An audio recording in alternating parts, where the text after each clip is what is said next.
All right, here we are, take two. It does make you wonder, though, like, hey, I'm getting really close to monetization. This podcast would certainly make it go over the limit. And all of a sudden, hey, it doesn't work out. Now all of a sudden, it's like going to take a crap. Yeah, right. All right, we got 0 viewers. Yeah, but we got to check because they're confused. We got to tweet it out now. Yeah, I've been tweeting out. There, we got DT back. Can you hear us, DT? Yeah, I can hear you. Can you hear me? Good. TJ, can you hear us at all? Oh, darn it. The Lord intervened. And the one innocent Christian was not allowed to hang out with the heathens.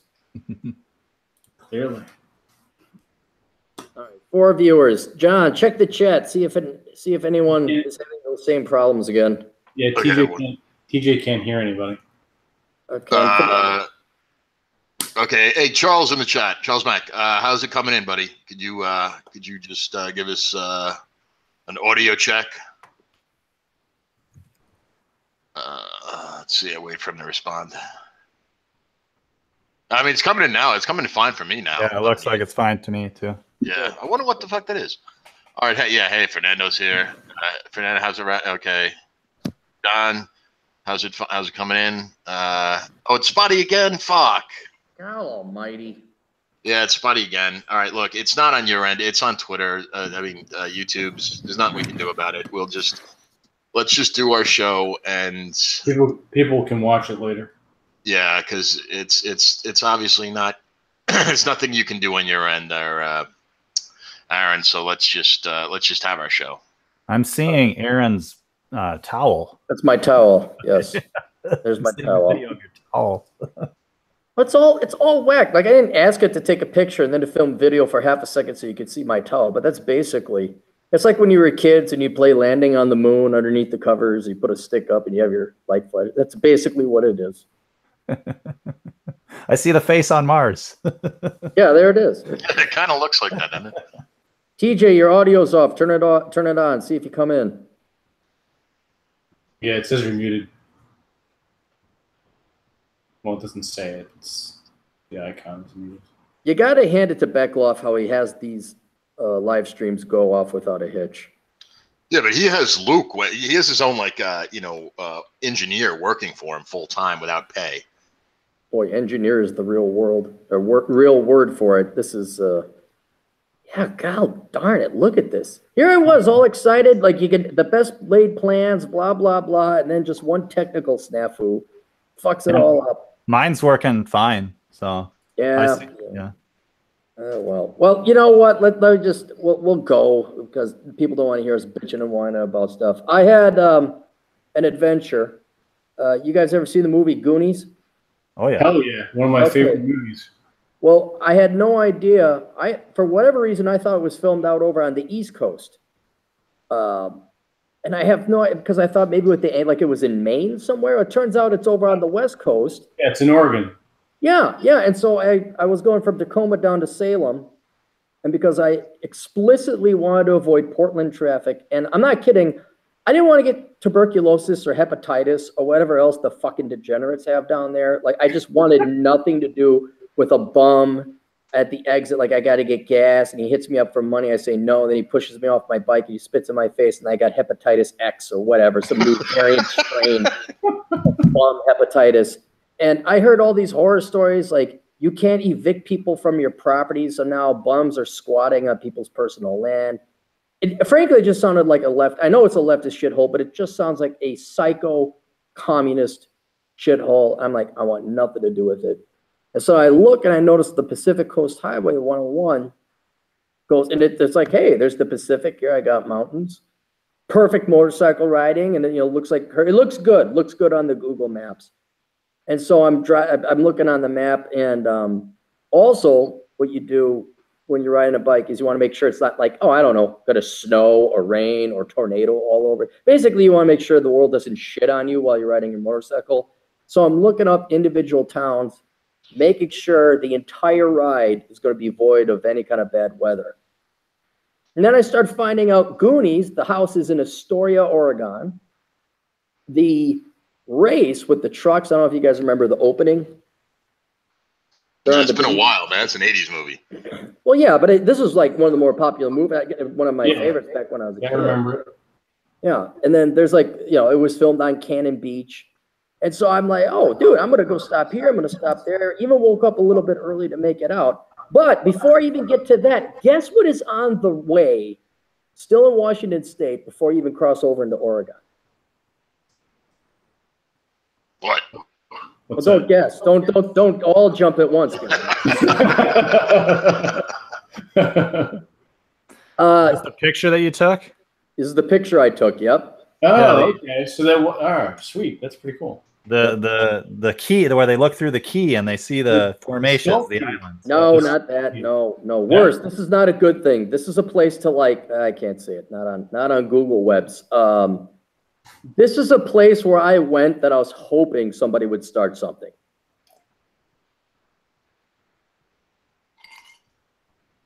Hoping someone would start something. Hoping someone would start. Think about the most concentrated group of leftist psychopaths in one area. Pacific Northwest, in the middle of a frickin' forest.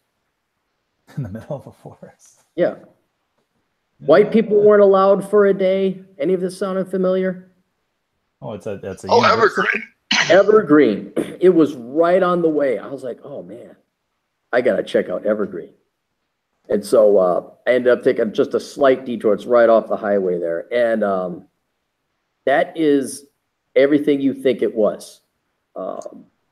The kids weren't in session. It was kind of lightly, sparsely populated.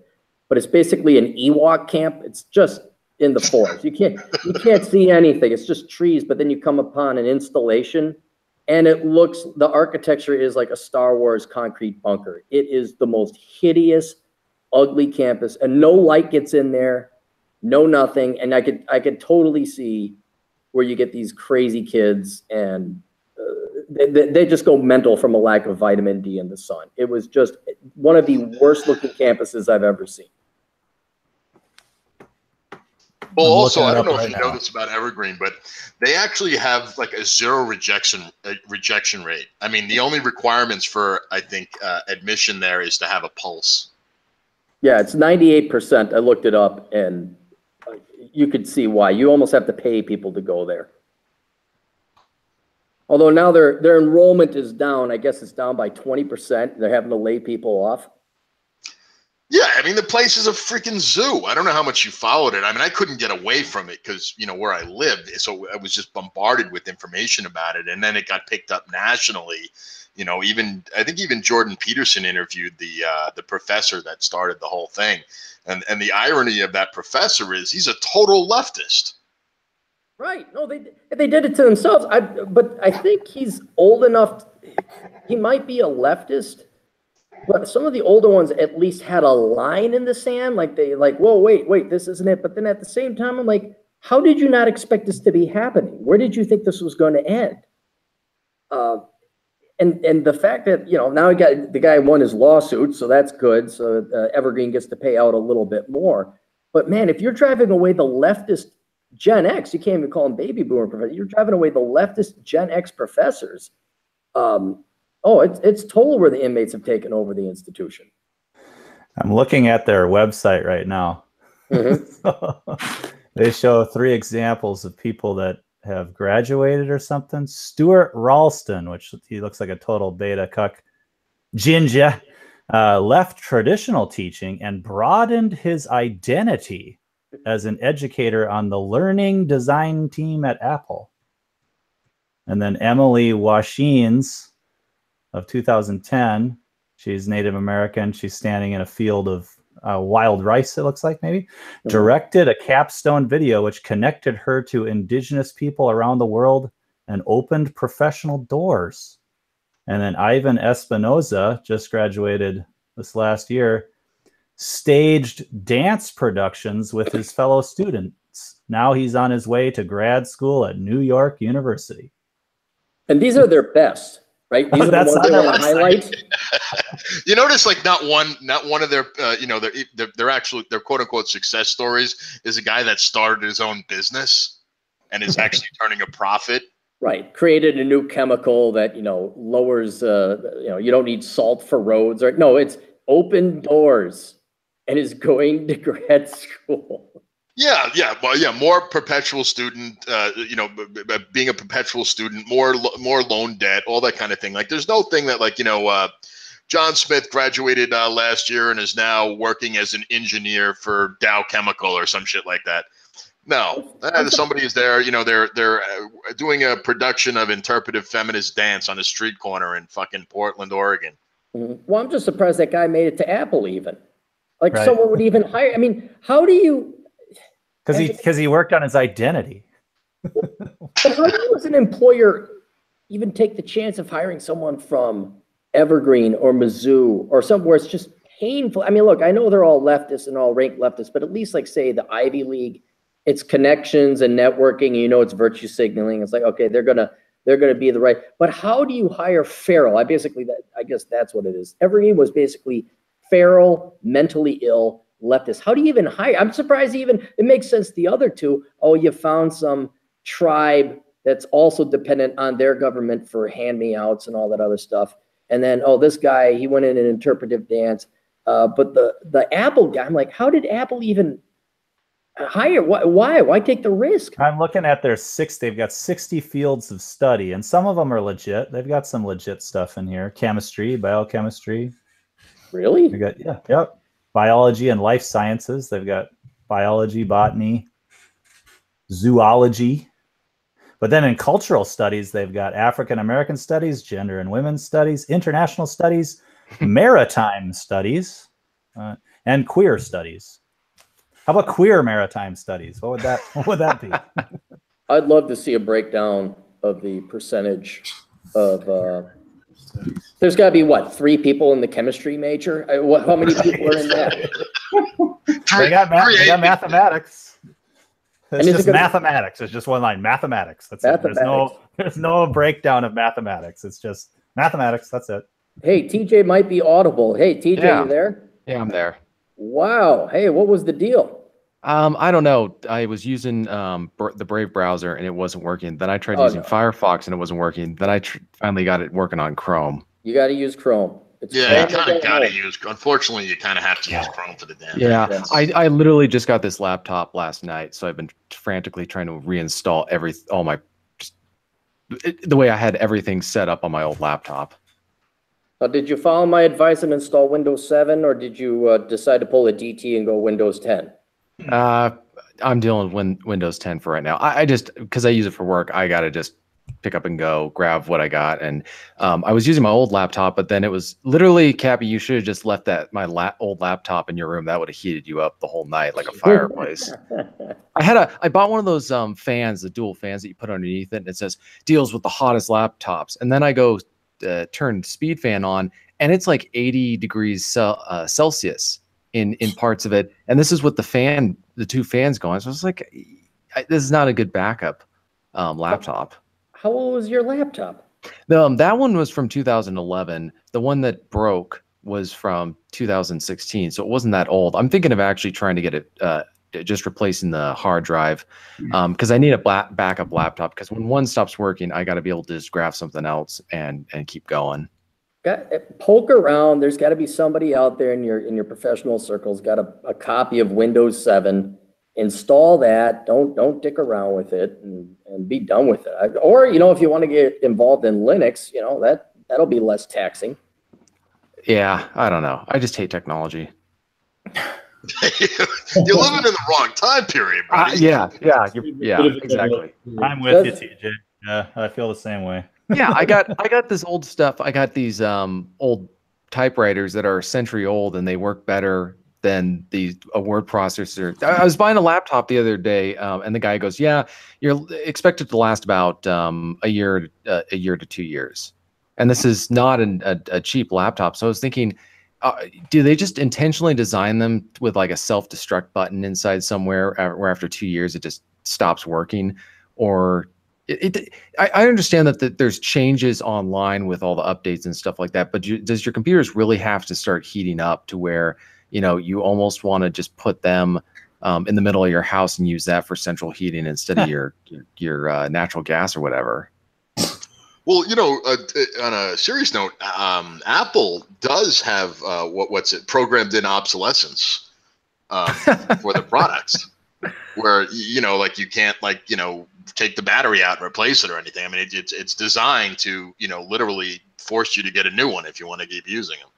Yeah, and I was thinking about this when I was recording my podcast last night that I do, and I thought why it bothers me. It bothers me because it goes against what our natural inclination for normal, healthy men, which is we want to be able to see a long-term use in a product because of how well we maintain it and preserve it and we treat it well.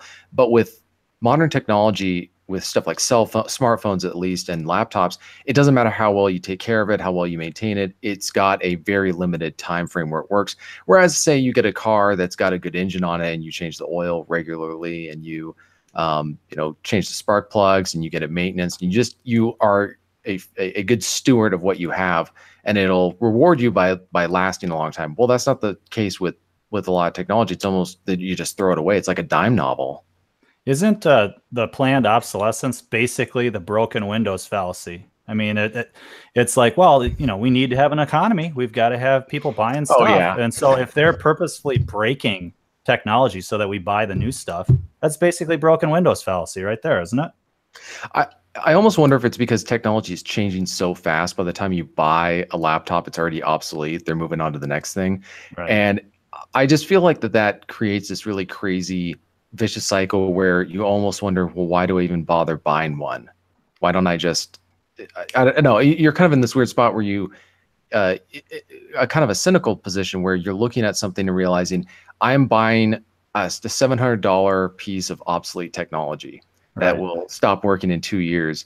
And so I think I think the problem is that goes out to other areas of life where we stop treating other things as well. We stop maintaining other things because we have that same assumption. I think that you can kind of see that in the millennial generation. I remember I was talking to an elderly gentleman who was in the trucking industry, and he just said how he notices that young people don't really maintain their cars and they don't just upkeep or whatever. Mm-hmm. And I almost wonder if that's because they grew up, particularly the millennials who've never known anything other than the internet, just that's all they've known is just things are going to go obsolete, so why bother maintaining it?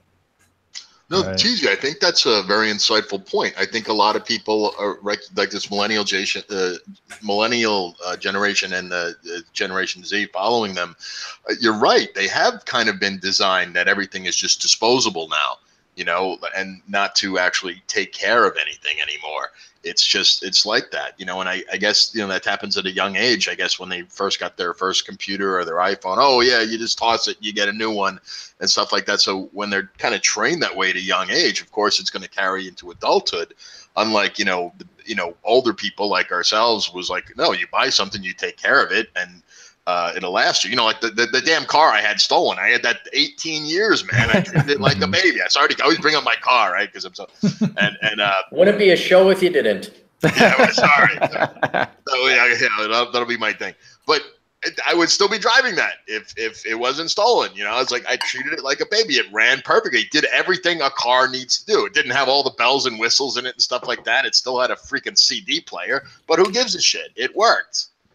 CD player. Mine's got a tape player. I got 8-track. What are you talking about? And I think that almost goes into the way they view relationships, where they see the same thing. It's not meant to be a long-term thing. It's almost just transactional and temporary. And then, I mean, I understand what you mean about the car. I had a 1998 Volvo that I put, I think, 260,000 miles on, and I think 20,000 of those miles was done after I had fixed a cracked head gasket for like $5 with sealant. So I was taking care of the car and getting as much out of it as possible. So when I finally had to get rid of it because exhaust was coming into the cabin of the car, which is not a good thing to see on the highway, I at least could put it away and say, I got as much out of it as any person, and it got me much farther than it should have for most people. That's what drove me nuts about the Cash for Clunkers program. Oh yeah, they're destroying perfectly working. They've still got a long service life, a lot of productivity left in them, destroying them on purpose to buy something slightly more efficient to, quote, save the planet. And all of their equations, they don't count the carbon footprint of actually making the damn thing. that now it has a lower carbon footprint in operation than the one that they're destroying. It just that says it right there. I mean, when you're talking about the throwaway society, our government basically instituted it with the Cash for Clunkers program. Yeah, the other thing is that people, at least for me, I like to have stuff that's been with me for a long time, you know, and especially for people who are writers, you want to have that kind of companion.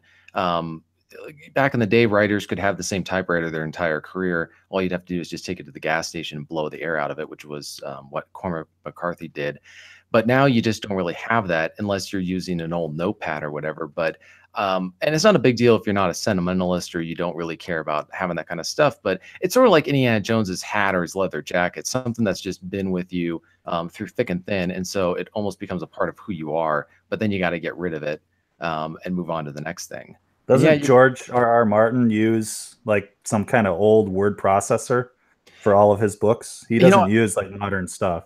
And if he does, I probably wouldn't go as far to do that just because of efficiency stuff, but I understand why, because you just don't have to deal with all the nonsense that comes with dealing with a laptop or even a computer, which they can break, they take time to load, you got to update them constantly. They can freeze on you. Whereas with a typewriter, now granted, there's everything that you do digitally with just a click of a mouse, you got to do manually on a typewriter. So granted, there's a lot more work to be done to get the same results. But you don't have to sit there and wait for it to load, and you don't have to enter in your password, and you don't have to worry about viruses messing with the keyboard. Right, it just works. Yeah, I mean, yeah. I'm sure George Martin is thinking, I've used this word processor for all the previous books. I'm going to keep using it because it works, and it works just fine for him and his needs. Right. What a concept. It works. I mean, that works. Yeah, that's another thing that drives me nuts about technology today. And I understand there are people who will say, well, look at how affordable it is for, people to, buy TVs or buy laptops and stuff like that compared to back in the day. And I get that. But at the same time, if you want something to work, you have to pay a lot of money still. If you want something to be reliable, you got to pay a lot of money. If you want to have something that's cheap that can break on you at any time, you can buy it, but it's kind of like I have a relative who's buys only American tools and power tools. He will not buy foreign tools, and the reason is because it says when I need a project to get done, I need the tools to work at that moment. Not when they feel like it, and I can't have them failing on me just whenever. Colonel Popcorn had a good joke here on the chat. He says, it makes sense for George R.R. Martin because his productivity is terrible. That's a pretty good one. It's true. The guy takes forever. Yeah, he does. I have a shooting of the Game of Thrones thing because he was taking so long to fucking write it. Well, they ruined season 5 of the show to try to give him time to finally release Winds of Winter because they didn't want to have any spoilers in season 5. And I've done some screenwriting and things like that. And just when I see how they were writing the show, season 5 is an awful season. In my opinion, it's terrible. And it's because they didn't want to have any spoilers that season. They wanted to give George some time to actually publish something. And he still hasn't published the book. And so they sort of, in my opinion, on that show, it would have been perfect if it had been 7 seasons because of the 7-pointed star and the 7 gods or whatever. And instead, they kind of extended season 5 a little bit, and they could have. And these last 2 seasons are short, and so especially the last season here is going to be short, and so they could have wrapped it up in 7 seasons. Had a perfect, you could see the DVD box set or the Blu-ray box set with the 7-pointed star, and each season would be one of those different gods or whatever. And they messed it up to try to get him to get off his butt and actually publish something. So speaking of, go ahead, John. No, you go. Oh, well, speaking of which, this is another example of where the technology thing occurs. So my family has 7 to 8 different versions of the exact same movie, because first we had the taped on with a VCR, taped on TV. Then we got the VHS version, then the special edition VHS version. Then we got the DVD version. Then you got the special edition DVD version. And now you got the Blu-ray version. And then, you're going to have the digital. Lunchbox is next. I mean, what? So you go, I mean, you go through all these different ones. It's like, dude, I just want the movie and I don't want to have to keep updating the format on which I watch it. And yeah, I understand the Blu-rays, the quality, the video quality is a lot better and maybe even the sound. But it's like, guys, it's a rat race. It just gets you can't just buy something and know it's gonna again last when it comes to technology. You buy Blu-ray and you're thinking, okay, great, now it's going to be digital stuff. So how much money have we wasted on these 8 different versions of the exact same film? Right, and sometimes the updates aren't correct. I'm a big fan of the Halloween movie, and so that's what I did. I taped it. Exactly what you said there. Over the years, I've had many different versions of the movie, and the first version of the Blu-ray, they messed with the color timing, and so diehard fans were like, "What the hell? It doesn't even look like night." You know, this whole the whole point of Halloween was that at night it kind of had that bluish hue, and they totally ruined it. They made it like just the color timing was so off, so they had to release another Blu-ray version with the original cinematographer to oversee the process to make sure it looked right. Another example is Conan the Barbarian, another favorite movie of mine, and the music in that movie is very important. And there are points in the movie where they totally fuck up the soundtrack, and it completely plays differently on the Blu-ray version than the DVD version. So sometimes an upgrade isn't good, you know, isn't better than the original. Yeah, I have the VHS version of It's a Mad, Mad, Mad, Mad World, which was this who's who of comedians back in 1962 or 3. And then you watch the DVD version and they cut out some of the best scenes for whatever random reason. And then there was also, I have a VHS, I think it was a TV recorded version of The Alamo. That was John Wayne's film back in 1960. And it has all these interesting scenes that were completely cut out of the DVD version. I think they screw around with stuff and don't just leave it alone. Because well, you know, that was for cultural sensitivity reasons. Oh gosh. They hire somebody that isn't a fan of the movie. You know, they'll hire somebody that just is working, you know, just a geek or whatever, working on, you know, improving the picture quality or sound quality or whatever. And they're not hiring people that like know the movie, or they don't play it for somebody that knows the damn movie. The reason why you're upgrading it in the first place is to sell it to all the fans, and then you completely botch it.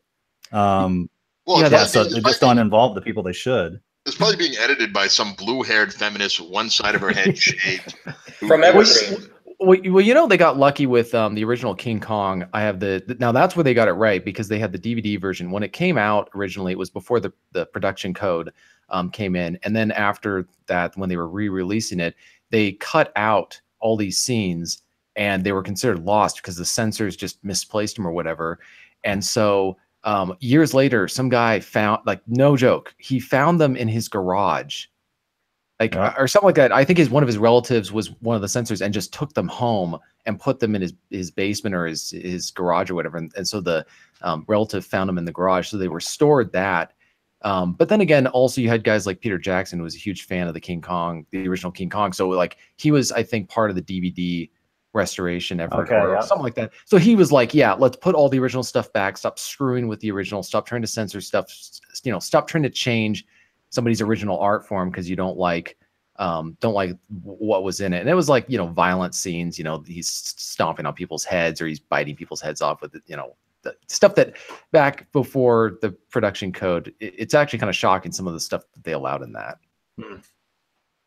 Maybe you're talking about the one from like 1933. Yeah, the original one where everybody thought they'd had like some sort of guy in a suit when it was really just stop motion cinematography. Like, we're talking the original one that looks a little dated nowadays, but I mean, back then the stuff they did with the tools that they had, like everything was done mechanical and manually. There was no special effects as we understand it. There was no CGI in 1933, you mean? Yeah, dude, you have no idea how many kids in my high school video class told my teacher that, where they were saying, "Oh, how'd they do the computer generated graphics?" And he just looks at him, and he's like this sort of Al Pacino type guy, and he just wants to slap him upside the head. You They had had people. that. World War II had to happen first, so they could get the We whatever needed the the Germans to invent the Enigma machine, and then we built a computer. That's how it worked. It was You know, what is it called? The where they drop the bomb into the tube and launch it, right? Artillery. They had their first computer was to generate the little artillery cheat sheets, basically, for angle and distance and all that, right? I think that's what it was for. The first computer was designed during the war to decode the Enigma machine. No, I think it was naval. I'm pretty sure IBM came out with these punch cards, and I think it was to calculate trajectory, but I want to say it was naval, not mortars. Okay.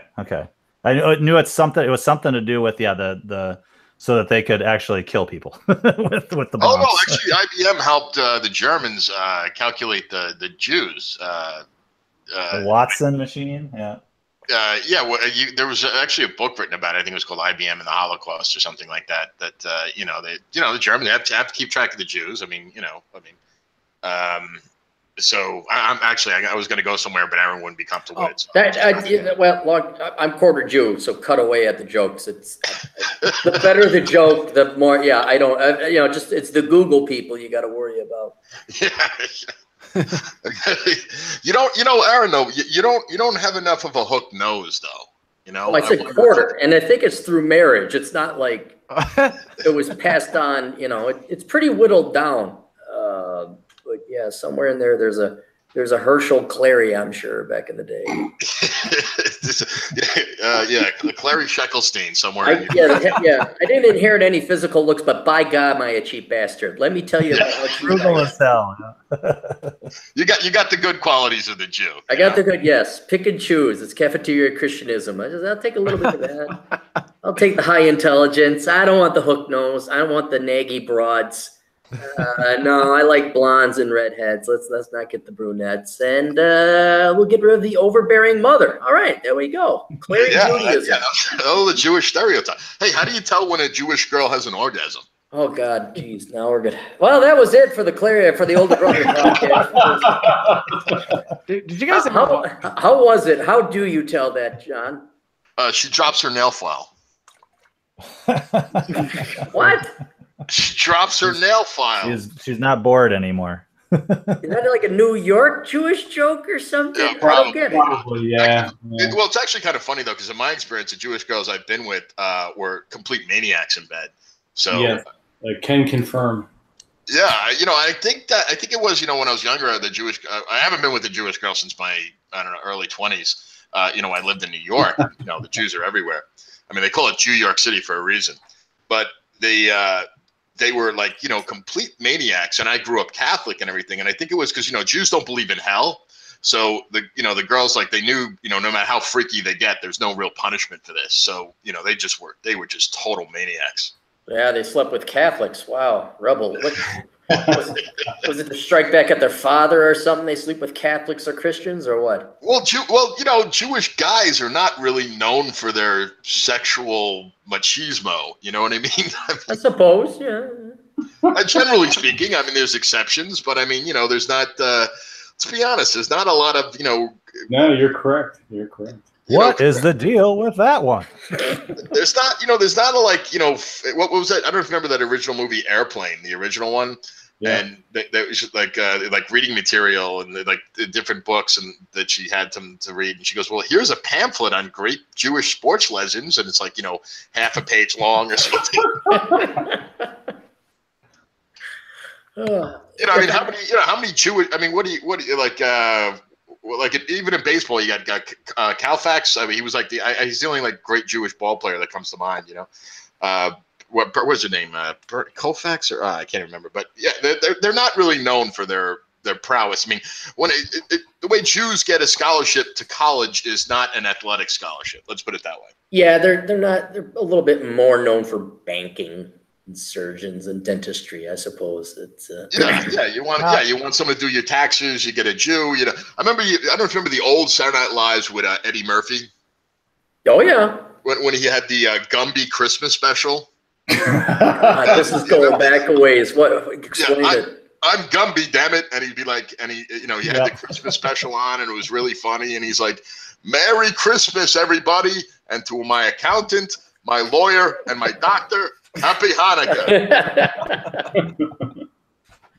Now you guys are smart. You guys, I've heard this. I don't know if it's an urban historical legend or not, but speaking of Jews and athletics, in the original Olympics, way back in the original Olympics, they would do the athletic events naked. And so the Jews, to not be self-conscious, would, like, I don't know how they did it, but they would make their dicks look like they weren't circumcised because every other athlete was uncircumcised. Is that an urban legend? Is that it's stuck with me? It's stuck with me since I heard it in high school or whatever the hell I heard. They didn't have epoxy in Greece in 2000 BC. I don't know how they did it. If they pinned it, I don't know. Oh, let's not go there, man.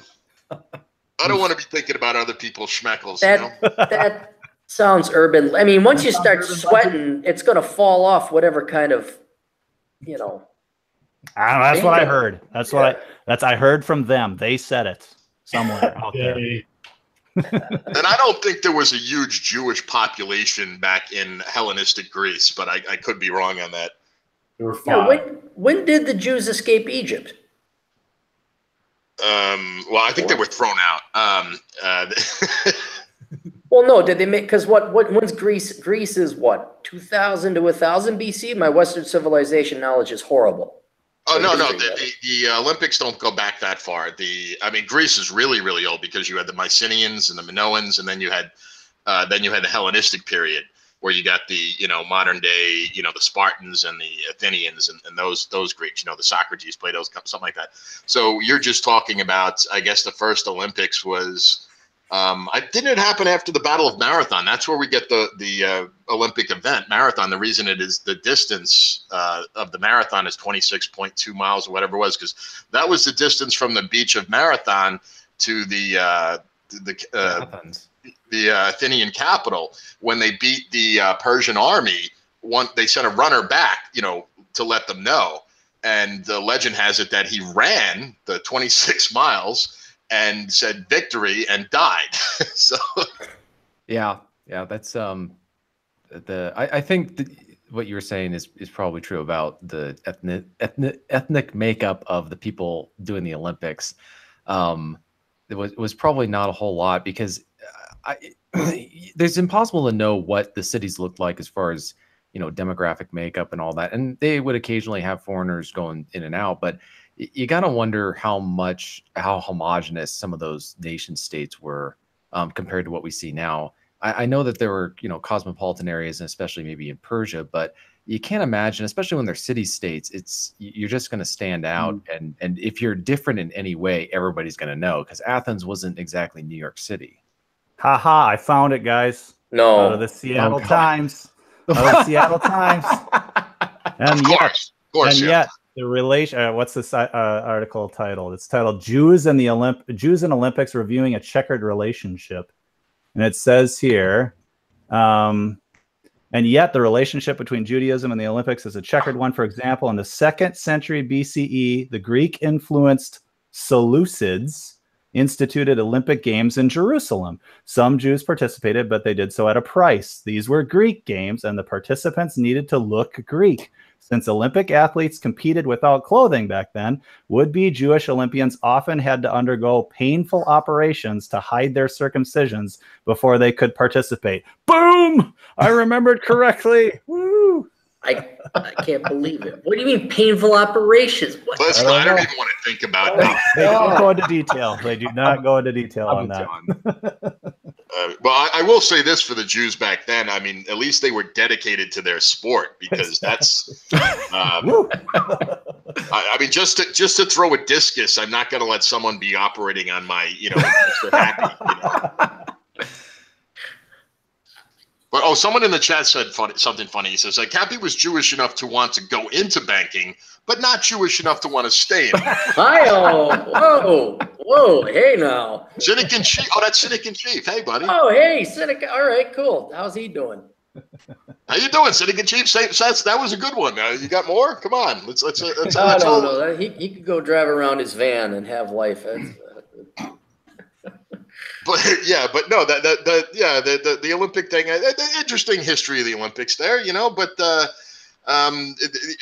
you were right when you're talking about how ancient Greece. I've done a lot of reading on this, and they were very homogenous, especially Spartans. What they did is when I believe they were Dorics, the original Indo-Europeans that invaded the Greek peninsula, that took over the previous cultures that had been there, and they were Indo-European people, blonde-haired, blue eyes, not like what you think of Greeks today. And Harry, and communists. That's why I think of Greeks today. But that's just... yeah, they weren't like the what you consider Greek today. And a lot of people don't know this. I mean, like the Spartans specifically, because they kept their gene pool kind of very pure. And they pretty much enslaved the population that they conquered, instead of kind of, you know, intermixing with them. And those became the Helots. You know, they actually had they had a caste system in ancient Sparta. You had the Spartans. They called themselves equals. Those were the soldiers. And then you had I think it was, I don't know if I'm pronouncing it right, the Parakoi, who were the tradesmen and craftsmen and stuff like that build things. And then you had the Helots, which were slave is probably not the right word, because they weren't quote unquote owned. Like Spartans didn't own other people, unlike, let's say, the Athenians that actually had real slaves. Actually, Spartans didn't do that. They didn't own things. So in some ways, the Spartans were a little bit more I don't know, modern or with it that way. They didn't believe in owning people, but they just basically, if you were a Helot, you didn't really have any rights. They could. I mean, they would send their kids out to when they were training the boys for the E4.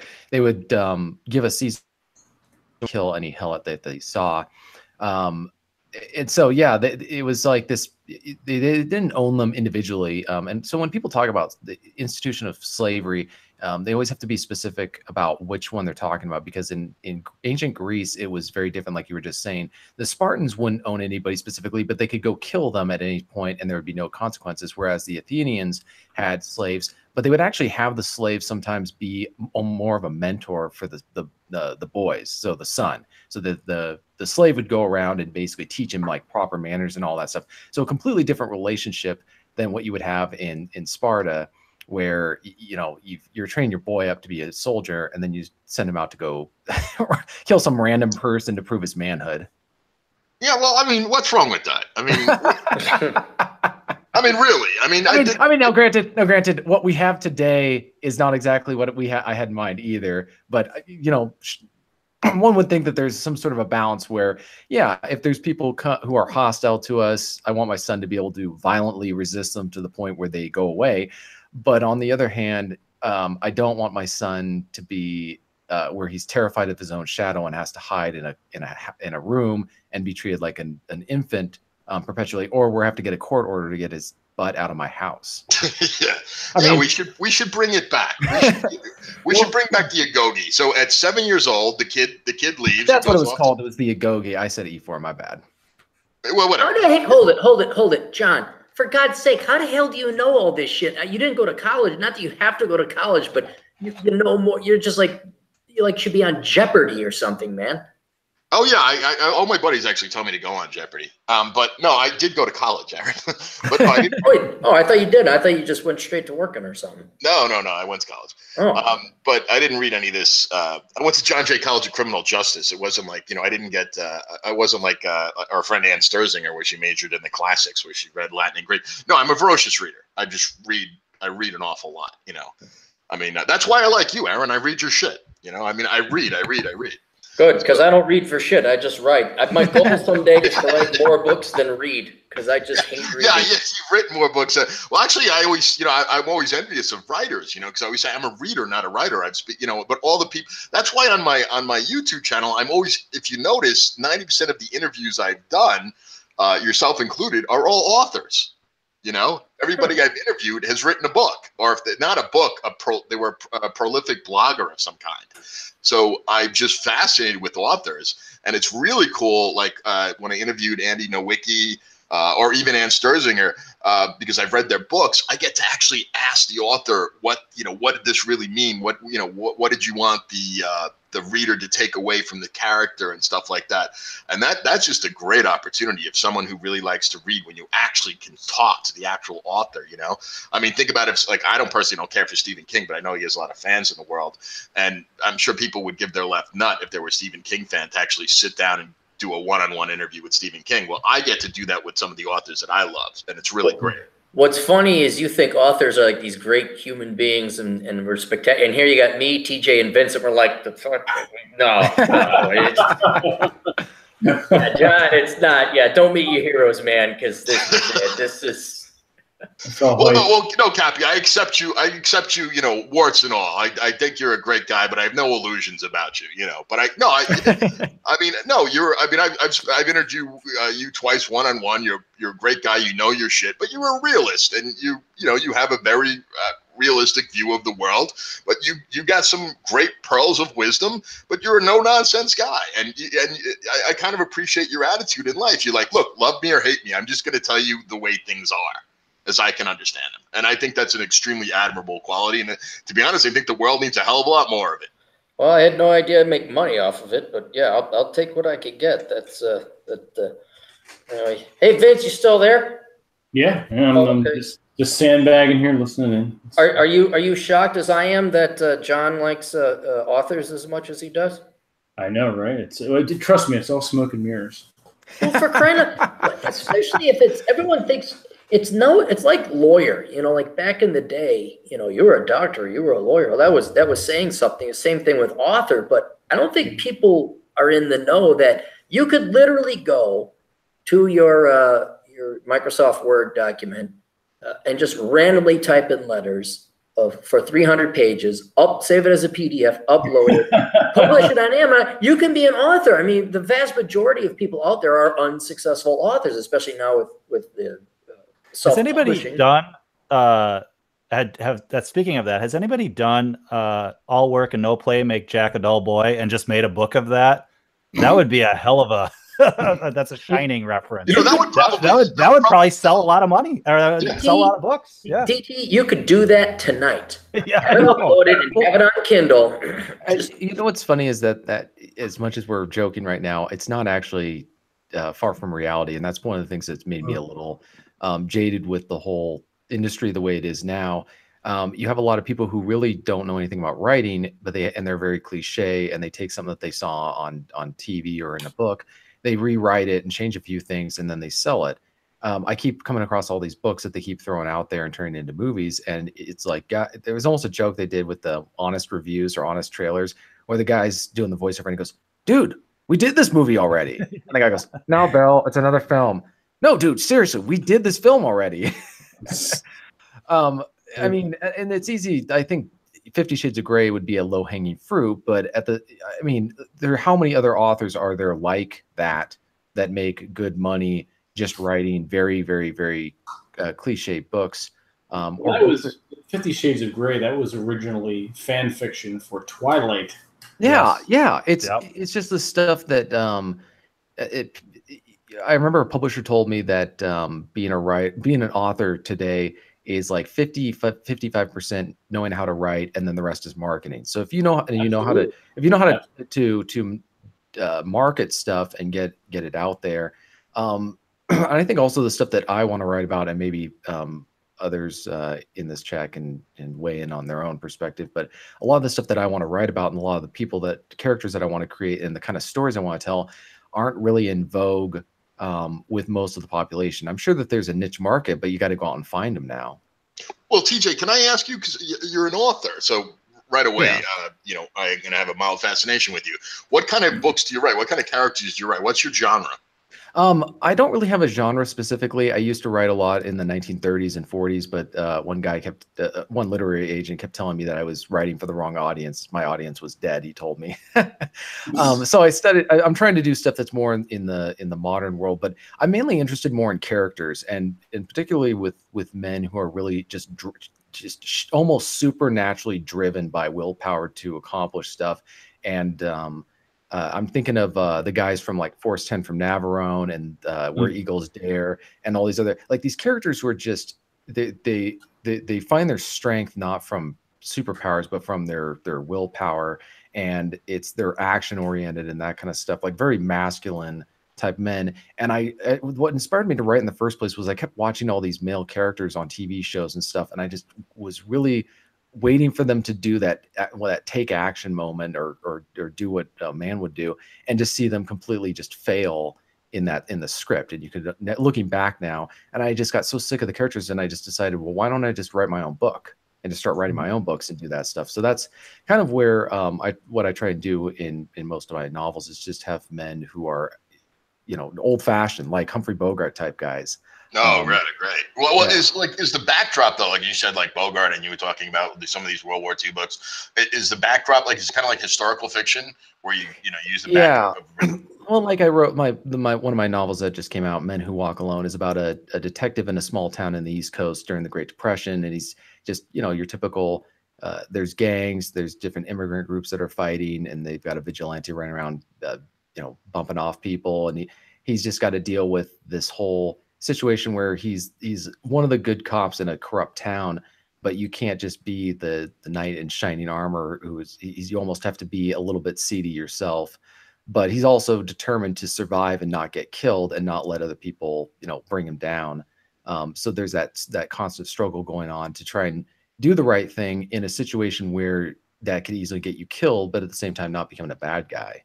And it takes a certain kind of willpower to be that type of person. And I almost think we can see that in today's society where, you know, there's a lot of men who want to, you know, aspire to certain virtues, but they're not beneficial anymore, specifically unless you find a way to do that in a way that's healthy. But they also don't want to be the kind of men who gain success by selling out, by adopting the world's values, which are antithetical to what we believe. All right. Well, if was that the book that you would recommend for me? Because I'll read it. I mean, I'm a reader, so just I can send you a copy. All right. Yeah, I'll read it and then I'll interview you. How's that? Oh, cool. That sounds great. All right. Excellent. You just made John's day. He's excited as a kid at Christmas. Well, my Christmases as a kid weren't really too much to be excited about.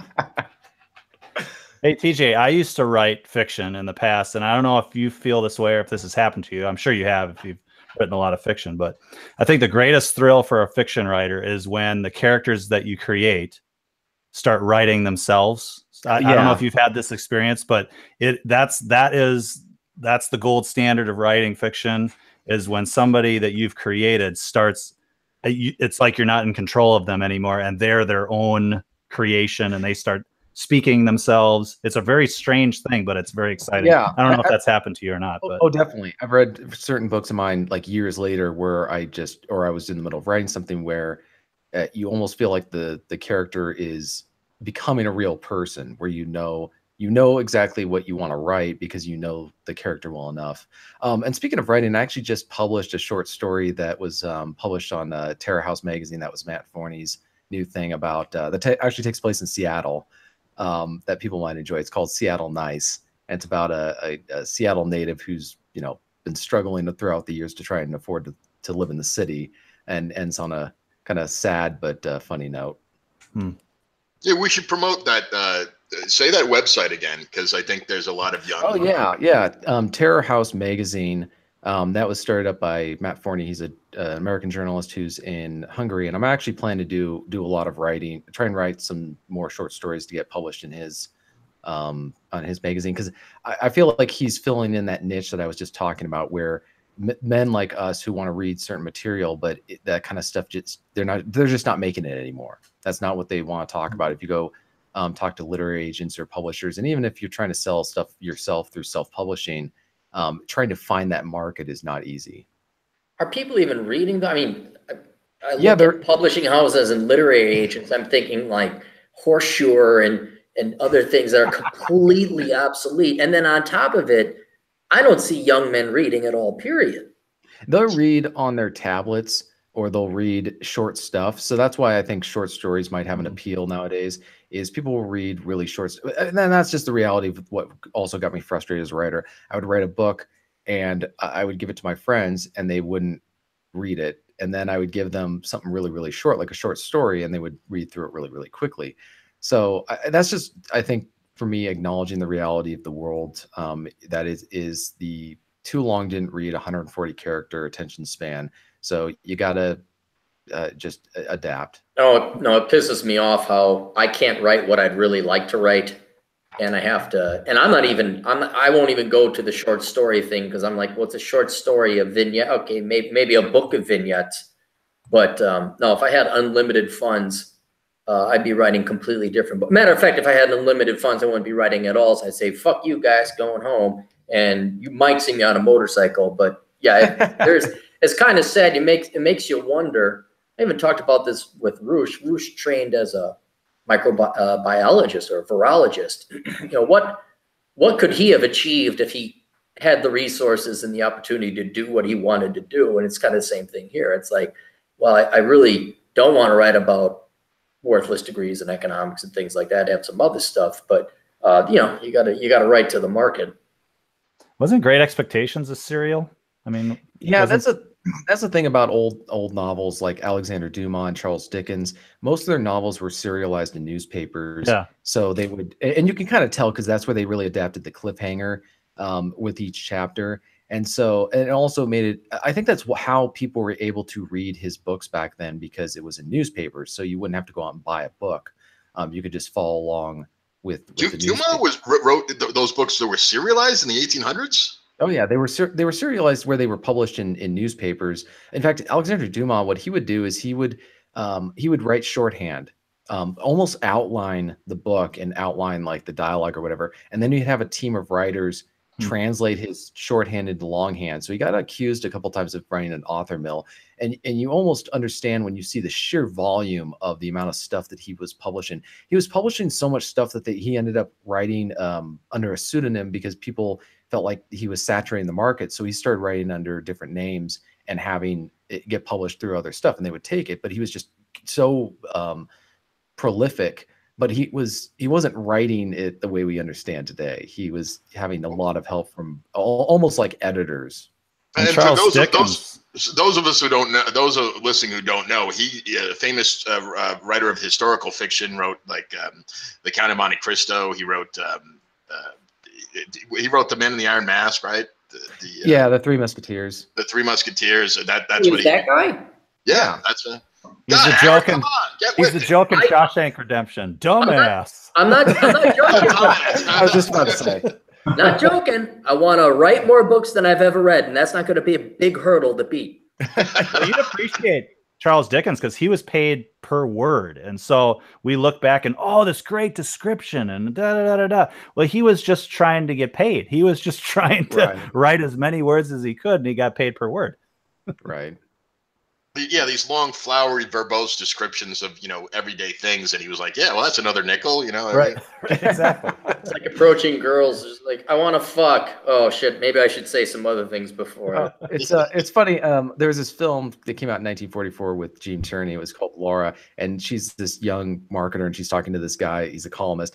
And he's a jerk to her. And so she goes, oh, how can you be so sentimental and flowery in your columns? And he goes, sentiment comes cheap at 50 cents a word. Well, you know what my favorite quote about writing was from that book, the movie, As Good as It Gets. Don't ruin it for me. Let me finish the story. He goes into the publisher's office and the secretary's there, and she's like, oh, I love your book. And he's like, oh, God. And she's, oh, please. He goes, how do you write women so accurately and well? And he's like, well, I think of a man, then I remove reason and accountability. And he just walks away. She's standing there with her face because she doesn't get it. But that was the best description of, just think of a man, then remove reason and accountability, Yeah, another good film about writing was Finding Forrester. It was like Sean Connery's last great film before he ended up Absolutely. And he's kind of that almost like a J.D. Salinger, but I think a little bit more That's sane. it was loosely based on J.D. Salinger's life. Yeah, it was based on his life, and he's always just talking about how one of the reasons he published, for those who haven't seen the film, it's about this reclusive author who wrote one book, and it's like the great American novel, and never wrote another one. And so there's this young kid from the Bronx who's having to write an essay on, why, read the book and then explain why he didn't write another one. And so he actually gets to meet the guy and talk to him about why he stopped writing it. And he said all the critics started this crap about what it was I was really trying to say. And that's when I realized one book was enough. And so, yeah, you get this. Yeah. It's kind of like what John said, where he interviews people and says, what were you thinking when you wrote this passage? Well, maybe back in the day, people got to do a little bit more speculation about what the author actually meant. Because they wouldn't respond to a comment, or they just wouldn't participate in the interview, or whatever. They only did one interview with one newspaper, and the other ones just speculated. But that's one of the things that drove me nuts when it came to writing, where in English literature. And I think that's one of the reasons I got turned off from literature for a while, because the teachers turned it into a textbook where they were like, this is what the author meant here, and here's the diagram. We're going to do all this other stuff. It's like, just read the book. I 100% agree with you on that. It's this whole, and that's exactly what I thought when John said that as well, TJ, was that nowadays, yeah, I suppose you can talk to the authors real time and understand where they got their ideas and what they were really trying to say and what symbolized what and all that kind of stuff. But back in the day, they didn't do that. And so we've got entire fields of study of literature trying to decode what these people were trying to say, and it might be completely off the mark. You want to talk about the epitome of those who can't teach? I looked up every single English teacher I had, including elementary teachers who, they had to be jack of all trades, because it's really hard to teach a 9-year-old. Not one of these women, except there was one male teacher I had my sophomore year, but none of them had any notoriety, had ever published anything. They were just mere students of authors. They were mere theoreticians. They never did a damn thing. They remind me of these guys. I don't know if you guys have these friends, but they couldn't get into the military because of medical reason or whatever, but they were so obsessed about the military, and they became like naval historians, and they did every military. It's like, yeah, but you weren't there. And they try and make it this science, and you got your dangling participle. We're going to die. Remember breaking down sentences with the breakdown diagrams? Yeah, the nouns, the verbs, adjectives. I just want to, I'm honest. If they're still alive, I would love nothing more than to punch my English teachers in the face, because it was such a pissing way of timing. They were hypocrites. And here they are, like they knew, and there was a science. And the truth is, most authors, you can't be a good author. You can't be a good author, write a good story following rules. You just can't. And so if you go and you study, quote, English or literature, it's already over. You're already pigeonholing your brain into a structure or a box that does not allow you the creativity or innovation to actually create something that is new and unique. And then once you turn it into a formula or a code or an algorithm, it's done. It's done. And that's what's probably, if I cared, I think it's been beaten out of me genetically. But if I cared, I'm sure there's some really great books out there that I should read. Well, but it was just beaten out of me in the 4th grade that I loathe and detest reading. Well, if you talk about like not really following the rules, like if you read some of Hemingway does that, he just makes his shit up. I mean, he's like, well, throw grammar and all out the fucking window, and he's considered, talk about a guy who did shit. He did shit. He was a man's man. He was tough guy or what. Well, it's a lot of. Let's talk about also. Yeah, there's also F. Scott Fitzgerald, whose first book, This Side of Paradise, is this. I would say. Mishmash of short stories and a play that he had written, and it all just kind of combined together. But it was he did this with other novels where the publishers did that. And so I think the other thing that you look back on is just wondering how many of these guys, now granted, F. Scott Fitzgerald did not do as much as Hemingway. He just, I think, drank. That was kind of it. Drank halfway there. Drank and married a crazy girl. Well, Tender of the Night. Is that basically his life? Well, I mean, the thing about Hemingway is I was reading one of his last books before he died. and you can just tell this guy lived. He was kind of like Jack London in that sense. You read his books, and it's just full of real. Like, this is, that guy was there, that he's lived that life. That when when he's describing a guy who's at some podunk bar in Havana in the 40s, drinking himself to death, that's Hemingway. Like, he knows what it's like, or when he's describing boats and ships, and all that stuff. So I think that that's another thing that I admire in authors, is the ones where they are able to write about stuff that they went through. So they're not just making it up. I know that there's some guys who can do that, but that is not nearly as cool. Well, Cormac McCarthy, like, to bring a more recent author, I think he's still alive. Yeah. He didn't really follow the rules either. I mean, you read like Blood Meridian and stuff like that. I mean, I don't think, the guy would have dialogue. He doesn't even use quotation marks. Yeah. Yeah. Everybody's giving me a hard time about, when I was in literature class or whatever, about that stuff. And I'm like, dude, the book we're reading has no quotation marks. It has nothing. Like, what are we talking about? Or then, they say never start the sentence with the prepositional phrase. Like, dude, the book you're having us assigned to read does that all the time. Like, what? I've got another urban legend that I want to run past. Great. Does this involve Jewish genitalia? No. I heard you're talking about formula, and you plug into a formula and you get a story or whatever. I heard that Love Story by Eric Segal, the famous movie Love Story, never having to say you're sorry. Love is never having to say you're sorry. Oh, that he took of the formula. That was his whole point with Love Story, was to take the cliched formula and plug all those pieces in and see if it would become a bestseller. And obviously it did, and it made a movie and everything like that. That's what I've heard. Is that true? I've tried looking it up. I want to say it's true. I want to say, and here's why, because one of the books I'd love to write is not necessarily a Harlequin romance novel, but it's definitely a Hallmark Channel movie book. And the only reason I know this is because the girlfriend, when she needs to like decompress and just have something mindless on, but she can still do stuff, she'll watch it. And it was so painful because one was called Under the Kisseltoe, and the other one was Under the Kisseltoe 2. And Merry Christmas. And I'm just like, Jesus fucking Christ, what the hell? So I started watching this because I had nothing else to do. And admittedly, some of it was pretty charming and cute. I'm like, okay, this is kind of funny. Kind of has that 60s romantic comedy vibe to it. There is some clever stuff going on. But it is scripted. And then I don't know this book because, well, it's a book and I don't read books. Why would you read it? And they did make a movie out of it, probably. As a matter of fact, hundreds of them. But it's always one girl who's normal, who is being courted by two guys. Yeah. One guy is the obvious choice. He is the investment banker. He is the surgeon.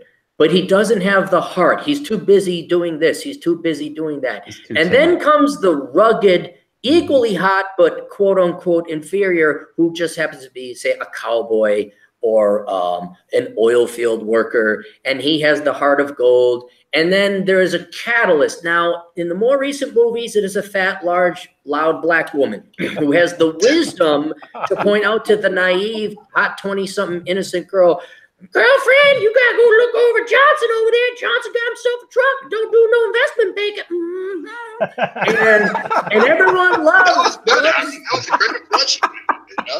And that's what it is. And then you know what the thing is though, is that the girls, the protagonist is usually I'd say at least 29 to 30. She's just on the cusp of turning 30. And the guy that she ends up going with is always where he has that borderline, almost quasi-masculine quality, but then he just reeks of neutered or emasculated. Where right, this is written for a female audience. I'm just giving you the formula. It's almost like they're trying to reassure these women that yes, you did marry you picked the right guy or something like that when they go with the nice guy, right? Because it's like the guy that they pick for the bad guy is so over the top bad that it's just like, did she have what was that name of that movie where the guy has the sunglasses that he puts on and takes off, and it's like you realize that there's aliens or whatever.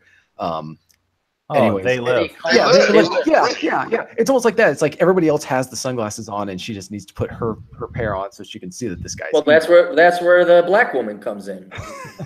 She comes in and gives the advice. But only after, you know, the guy's like said something or broken her heart or whatever, and then they ride off into the sunset. But you know what? The other thing is the movies are just, and when I say clean, I'm not talking about the content. I'm talking about just everybody is dressed in clean clothes. It's like they all just went to the cleaners and got their clothes right out of the laundry. It's not filmed in Tacoma, no.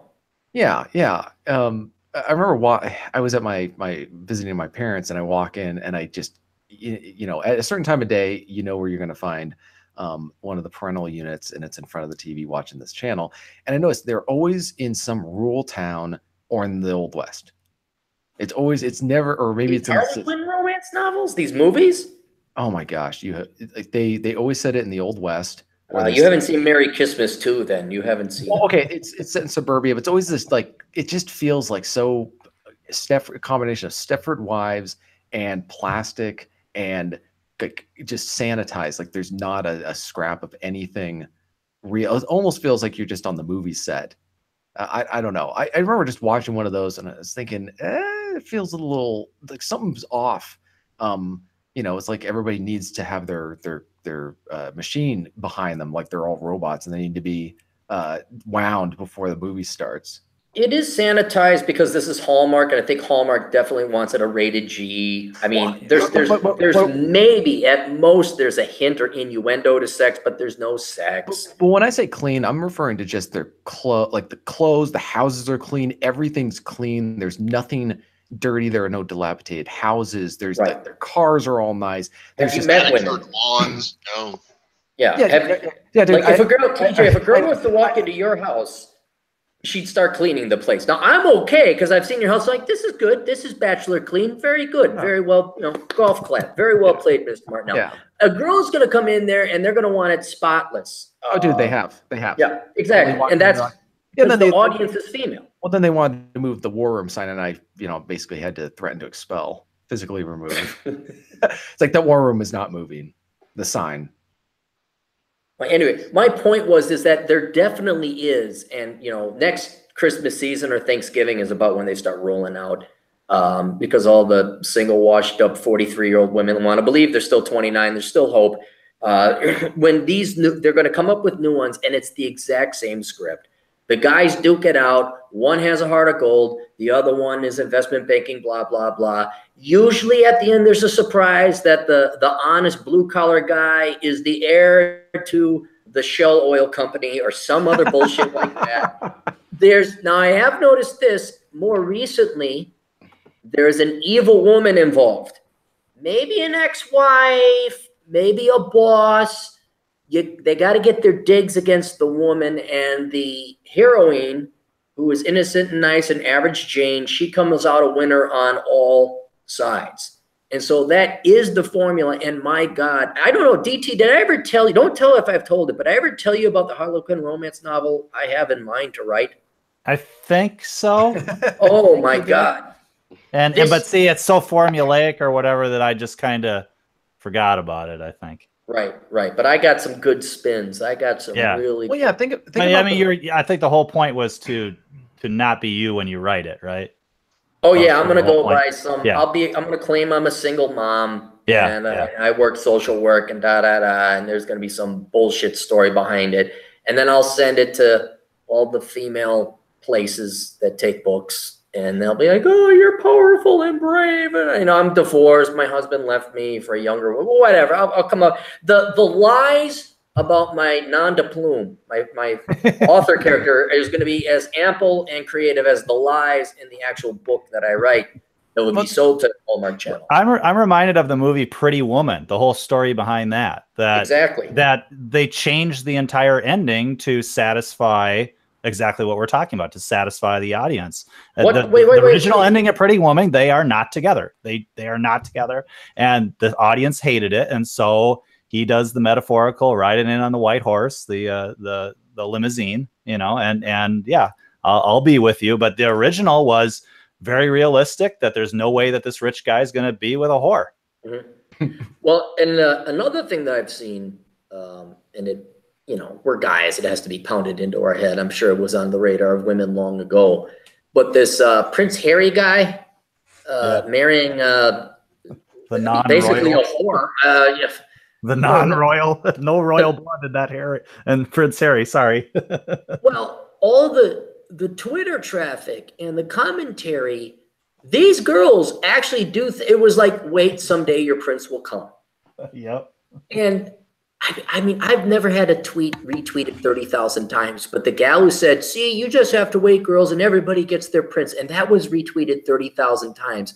And I mean, you want to talk about the power of lies doing your marketing for you? That's it right there. There is no goddamn reason to work hard, think, strive, and write cogent, well thought out, well scripted, conclusive, logical proofs of morality, principles, and hard intellectual thought. Just tell these girls what they want to hear, and they will do the marketing for you. And it's just that is. Cappy, have you ever? Oh, hold on a second. I just got to say this. I got to get this out before I forget. The greatest marketing tool in the world is the female hamster brain. Yeah. Oh yeah. 80% of the consumer choices, right? You got to market to them.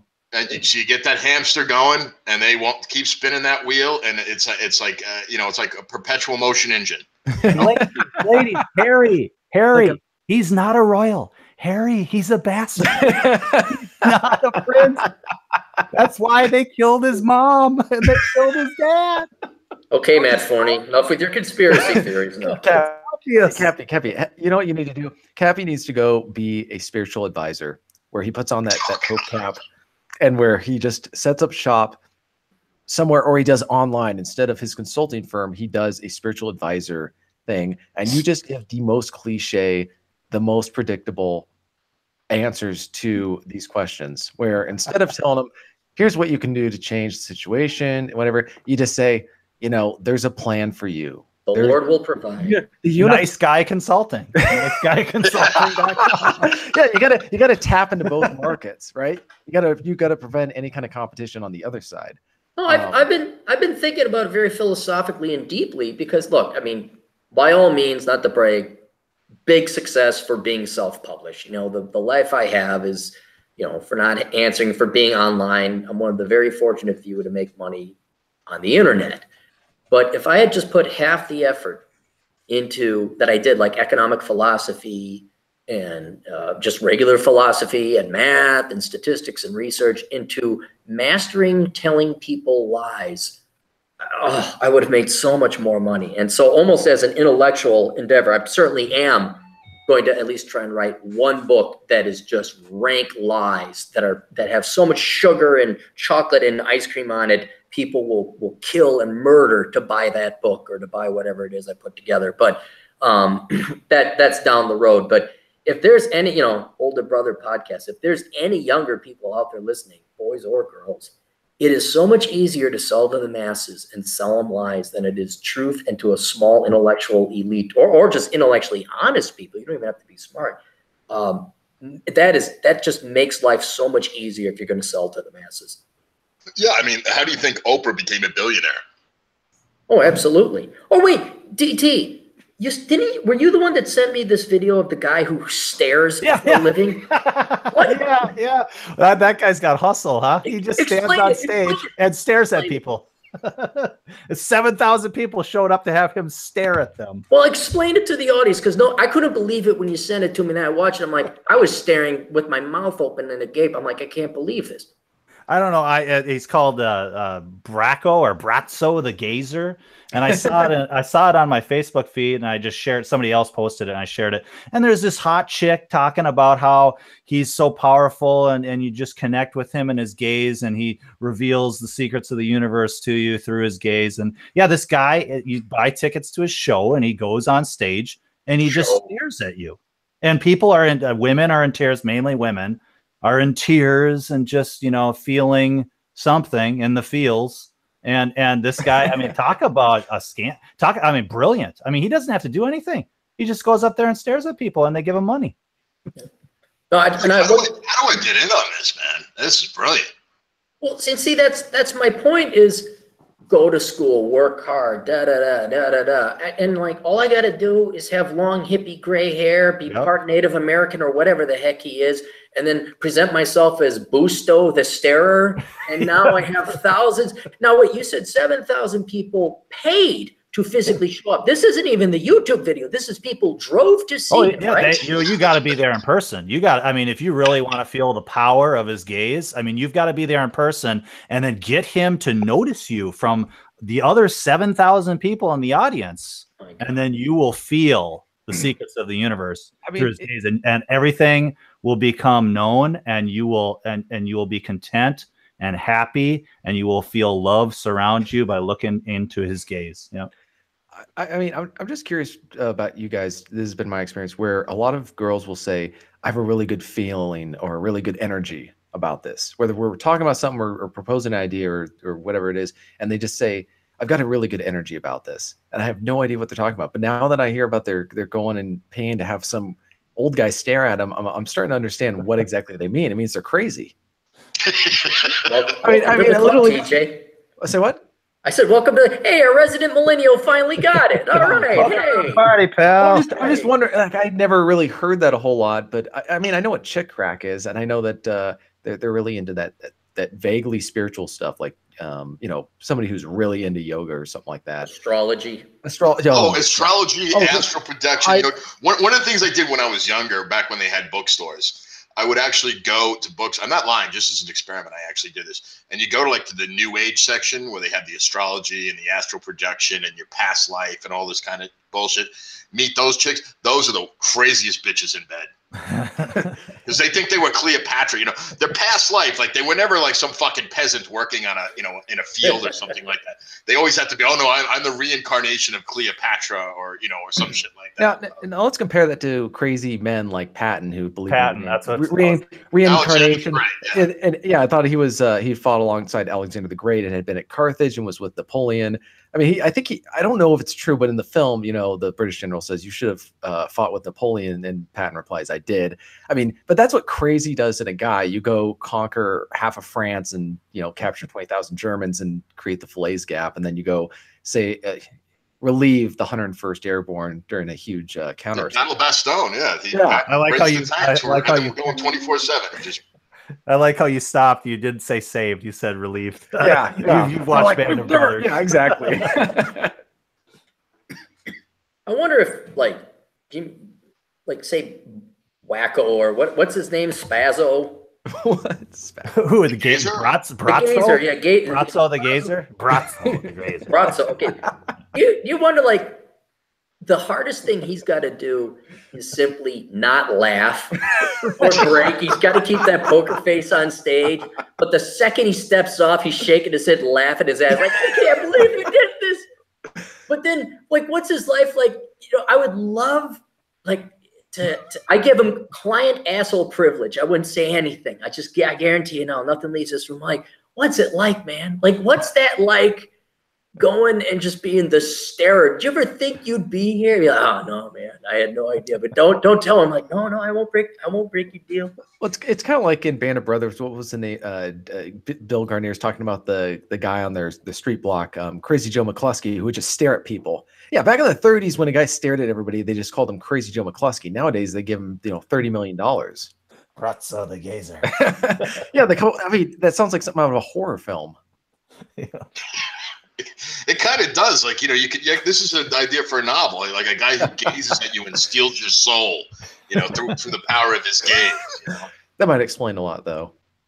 Well, and to parallel, again, which market are you going to sell this to? And I hate to sound sexist or misogynist. I'm not. I'm just empirical. Guys typically don't fall for this. I mean, and I watched the video. You looked at it. Most of the girls most of the people in the audience were female. But then also, I was on a live stream it was Donovan Sharp, Rolo, and Rich Cooper. And Donovan was telling us they were telling us about this guy who, you look at him, he's in shape, he's alpha, he works out. But then he sells the men should step up and get in touch with their inner female selves, and you women are all beautiful. And the audience is full of women. He's a good-looking dude. They all believe him. He tells them exactly what they want to hear. And you just know, and you're maybe not us because we're a little bit faster and smarter than that. The average guy would be insulted. Oh God, he's lying to those girls. But now we're kind of like, dude, all right, you are making a mint. Like bravo, very well done. Well, the problem is men get fooled in other ways. Like we get fooled where, you know, it just for like the guys that you see in dating relationships where he's just convinced, even though there's more, you know, he's dating a girl who's got more red flags on her than a communist rally, and you're trying to snap him out of it, and he's just like, oh man, it'll work, you know, we'll make it work. And it's just like, okay, this is the version, this is where men are just, I understand women can do the same thing with men where they rationalize when they're clearly not in a relationship with a guy who's you know, long term. But this is where a lot of guys just put the blinders up and completely ignore reality. What, that guys like crazy bitches? No. Here's the thing. I understand that part, but the part where they think that it's actually long-term sustainable, or that this you know, the girl they're dating is going to be, you know, they're going to be together for life or something like that. When you clearly know it's like, dude, if you guys manage to get through the weekend, that'll be kind of a miracle. But the same rationalization. I mean, here's the thing: the reality about men. Men will rationalize the same way that women will do. We just do it in different ways because we want to convince ourselves of what we want reality to be, differently from what reality actually is. We also will rationalize or come up with different stuff when we don't want to change who we are. Yeah, we're all not going to be going to see a guy stare at us for 2 hours with a creepy name that sounds like something out of, you know, that clown horror film. What was that one with the horror film with the clown, the really creepy guy? Yeah, that's what I was thinking of when I heard the name of the stare. I'm like, hey, Georgie. Yeah, exactly. It's like, hiya, Georgie. Yeah, how crazy does it have to get? I'll understand. Look, I know we slam on women a lot here, but it's only because it's needed. I mean, this is like your older brother beating you up so you get in line, because they fall for such simple lies. But the guys, I think and guys are also equally to blame, but it's in a different capacity because it's genetics. I mean, the dumb crap I did when I was a teenager and a young 20, because I didn't know any better. I mean, we can laugh at girls for watching Blazo the Starer, but we were, you know, how many of you were stupid enough to think buying a girl like a nice necklace or getting her some flowers, even though you never talked to that would be a way to get her to go on a date with you, like when you were in high school or whatever like that. Guys are done, and some of them never grow out of it. They still, like, they don't, you know, they are totally blue pill in that regard. So I don't mean to keep slamming on the girls. It's just, at what point, and I guess now I think about it, you think Blazo the Starer, like there's no male equivalent, but then it's like, well, I'm dating a stripper and I think that, you know, things can work out. It's like, okay, yeah, men have their own version of Blazo the Starer. Yeah, I think it's chemicals, right? I mean, isn't that what it is? I mean, as you grow older, the chemicals don't have as much influence on your brain as they do when you're young. I think it's as simple as that. I don't know. Alcohol still seems to have the same effect. Well, that's a chemical, right? This is where the hot crazy matrix really comes in, where guys have got to do the matrix and follow it religiously. Yeah, and we didn't have that when we were kids, you know. So you're kind of just trying to navigate the whole world, and of course you're getting. That's the difference, I would say, like Cappy was saying, between men and women. We're given advice and counsel that is completely counter to what we want. Like we're told to basically do the opposite of what would seem natural to do. You know, like when you're a kid, you're taught to be nice to girls, when naturally you just want to give them a hard time like your little sister and just tease them the whole time. And then you get a little confused when they start hanging out with you the whole time and won't go away. I just go to chemicals. I mean, everybody. I mean, when you're a kid, I mean, the hormones, shit. I mean, you're sitting on the bus and you're not thinking about anything. You get a hard on. I mean, that's the torture of being young. It's just always on your brain, and that's why I try to tell young people, look, it gets better. I mean, you're not going to be constantly thinking about sex all the fucking time and having to be in the forefront of your brain all the time. It gets better. Yeah, well, it was horrible. Like in 5th grade, you know, they would you know, you get those spontaneous boners, and they're like, "Mr. Steele, could you come up to the blackboard and demonstrate that is?" And you're like, "Could you hold on a second?" I'll tell you, it's almost like being released from prison to a certain regard, where you just don't care. Mm. And you're not like, I remember in your 20s, like, oh, I got to go out to this, I got to go out there. Like your free time, once work was done, once school was done, whatever your obligations to stay alive were done, then it's like, okay, where are the girls? We got to go. And now it's more like, what's down that road over there? Or, hey, what's on TV? And it's almost like going back to being 4 years old, but you got like a credit card and a spending account and a driver's license and a passport. And it's kind of like, I want to do all this fun stuff. And except you can reach up on the table and you don't need your parents' permission. And if you can just get guys, I don't mean boys, but older men, because some of them are still addicted. Some of them are still like, look, the world is your oyster. This is one big playground, and you don't need that much money to go and avail yourself of it. Yeah, you're going to have a lot more fun, but also the lower or the lack or the complete absence of all the mental frustration that came with chasing and constantly, oh, I got to go. It's just such a relief. And then all of a sudden, yeah, maybe you can, smoke a pipe and read a book and take things easy. But for anyone listening, I mean, I don't know about girls. I don't know what is the case with girls. I guess maybe the opposite, like tickety-tock, and then they're panicking at 40. I don't know. But for guys. Can I just get you guys' opinions on these, like, red-pilled women or something like that? I just saw a tweet that popped up because I follow Rolo on my Twitter, and he liked a tweet by this I think she's pretty much a slut from what I heard about her, but she actually tweeted this out. Quote, "Sometimes I just need to choke on a cock." Who is this? I don't even know if I want to give her the press. Her Kitten Holiday is her name, and she's one of these. For Christ's sake, I'm friends with her on Facebook. Yeah. Yeah, she's really hard up. She is super hard up. She blocked me. When I was on Facebook, she blocked me because I was basically like, "Look, you're a slut. You're divorced. You're a single mom. Stop pretending you're fucking red pill, you hoe. I mean, fine if you want to choke on my cock, I'll give it to you. But that's all. I'm not going to be just reading a writer. She's a writer that's trying to get attention, I think, and maybe she's a decent writer, but no, she can't write for shit.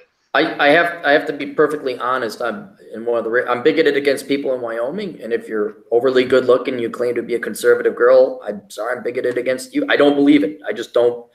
And you're going to have to, because I made the mistake of trying to read Laura Southern's book. Beckloff mailed it to me, and I couldn't get past that pamphlet that she called the book. I couldn't even get 5 pages into it, and I was like, okay. I mean, but that's an example of what I was talking about before, where she writes an 80-page pamphlet and probably says the exact same thing that we say and most of us have said for years. And that one gets reviews, all these reviews, and it gets interviews and all that stuff.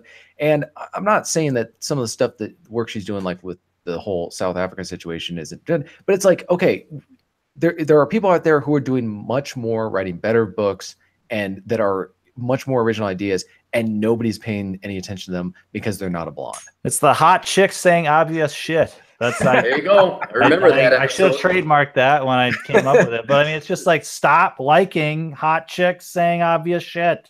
Well, someone says that she charges like $200 for like 15-minute Skype sessions. And Catherine Holiday? No, Lauren Southern. Oh, good Christ. So basically, I mean, $200, for a Skype session with her, and from what I hear, she doesn't even take her clothes off. What the fuck is the point? She's not gonna fuck you, fellas. It's not gonna happen. See, hold it. You say, "Oh, I like you. I think you're beautiful." She's not gonna fuck you. Stop. DT. It gets better. Stop getting the boner on the bus on the way home from school. We got to use that as an audio clip. Stop getting a boner on the way back from school. On the bus. If you want Lauren Southern to fuck you, make fun of her lisp. All right? Right. She's got this lisp going on. Make fun of that. Trust me, she's going to pay far more attention to that than someone saying, "Oh, you're so hot," and this, that, and the other. but don't do it in a mean way. Just kind of say what's up with that lisp? Have you always had it, or is it something new? Here's the thing. I can't fault Laura Southern or Catherine Howell, any of these girls who are doing what they're doing. They're making their money. And if you really want to sit and think hard about these thirsty guys are going to keep liking and anytime a girl posts a pretty picture, oh my God, you're so beautiful. Oh, I are in love. You know what? We're not going to change it. We could have this video go viral about how to stop getting boners on the bus. We could go on a stop getting boners on the bus tour. We could get a tour bus in the shape of a boner and go across the country, and we're not going to get them to stop. So we might as well capitalize on them. And that's why I'm thinking about like hiring models or trying to hire models, because it's just, that's the way it's going to go. That's the way it is. Those are the rules. Let's play by the rules. Right. Sooner or later, somebody's going to hire a really, really young, really, really cute, sweet looking girl to pretend to be the author of a book he wrote.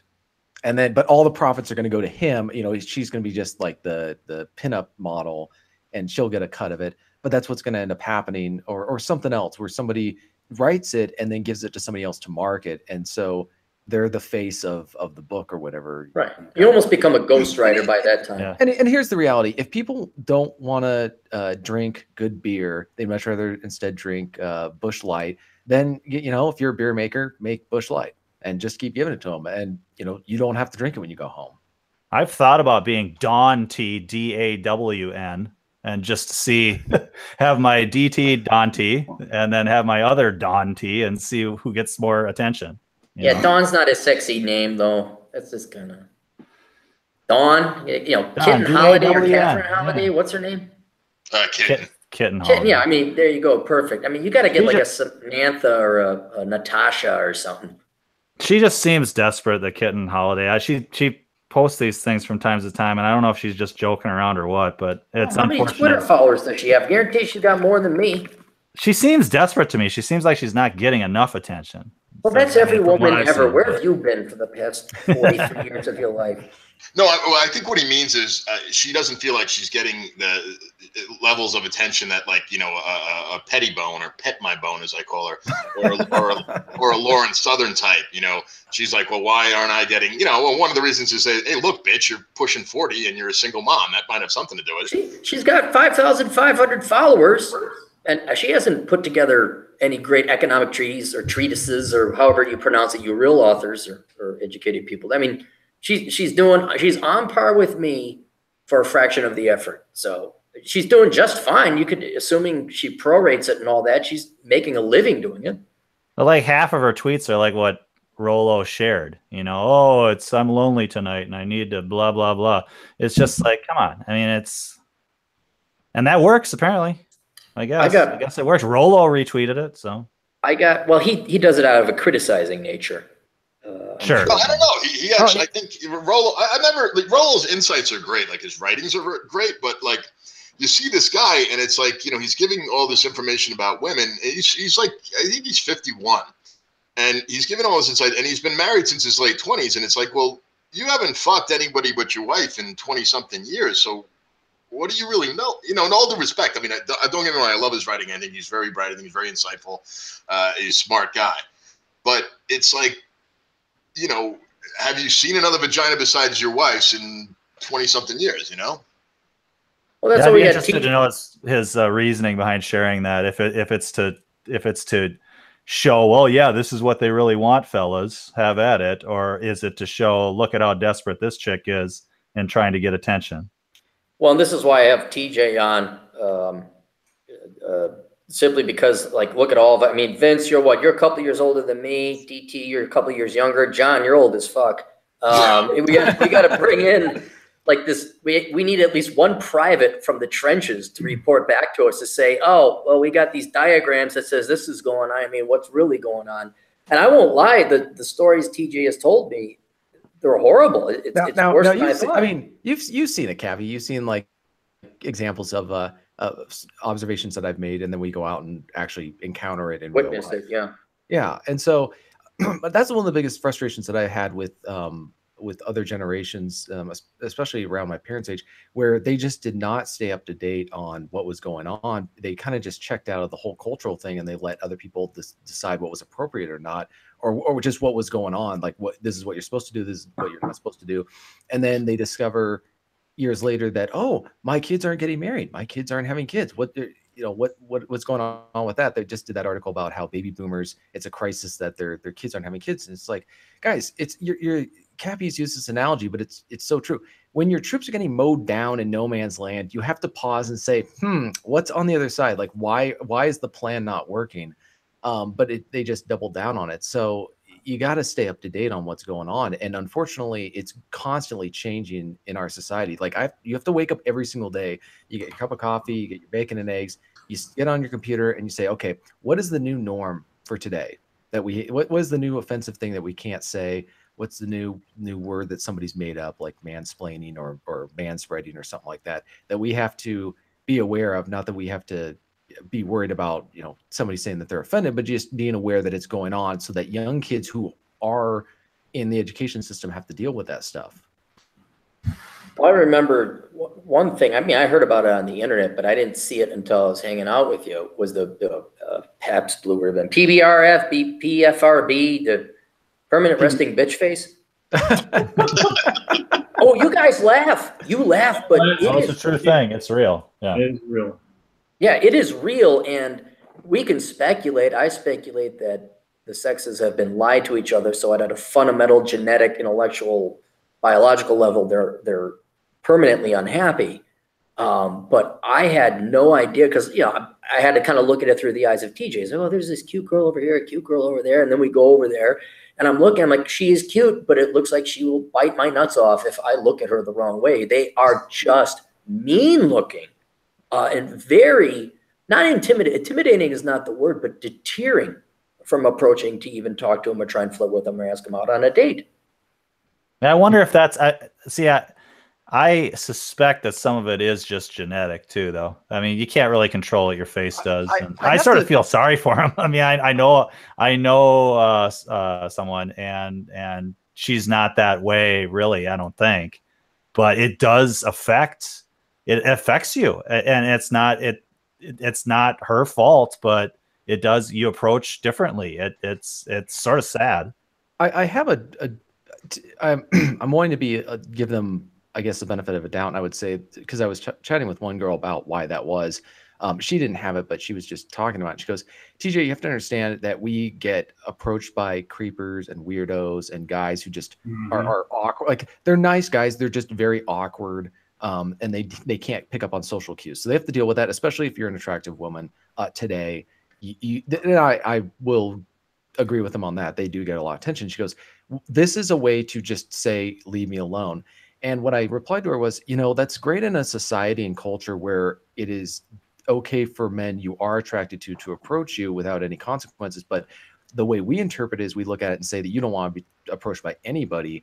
And the risks for us being wrong are not just, you being cold. Like, the girl could throw a temper tantrum, get really, really upset, make a scene, and then everybody looks over and just assumes like the worst. Yeah. Like, you were, I mean, that's just the thing. Like, the natural psychological reaction of having a girl get upset like that, they're automatically going to assume that you were going to do something really, really bad. You need to leave right now. Yeah, on a fundamental level, I think what they're doing is trying to weed out social retards, but it also bites them. It also bites them in the foot.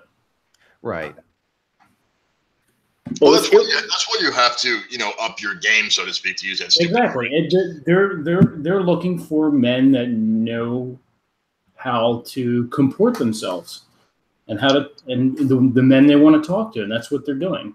All right, so here's some advice, guys. If you're in your 20s and you want to meet a chick like that, so you come up to where I've done this before, and I walked up to her.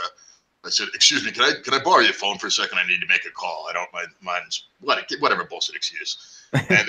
And then dial yourself, your own phone. So then you have her number, and then as soon as dial it, and then just then hang up and then just give it back to her and walk away.